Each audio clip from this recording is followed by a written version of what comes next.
À l'approche de la saison des achats des fêtes, les consommateurs américains sont confrontés à des prix au détail plus élevés pour certains articles, alors que les effets du différend commercial en cours entre les États-Unis et la Chine se font sentir.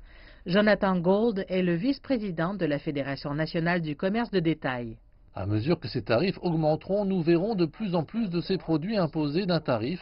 Les consommateurs vont commencer à en voir l'impact. Au cours de l'été, le président Donald Trump a appliqué un droit de douane de 25% sur des marchandises chinoises d'une valeur de 50 milliards de dollars.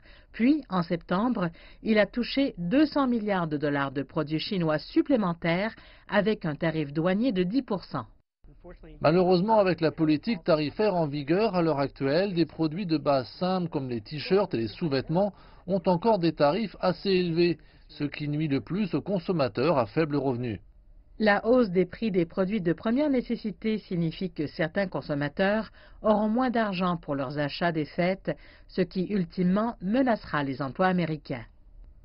Lorsque les produits coûtent plus cher, les consommateurs en achètent moins. Lorsque les consommateurs en achètent moins, la demande diminue. Cela signifie que moins de personnes seront employées pour vendre ce produit. Ainsi, selon les tarifs existants et proposés, plusieurs centaines de milliers d'emplois seront perdus dans l'économie américaine.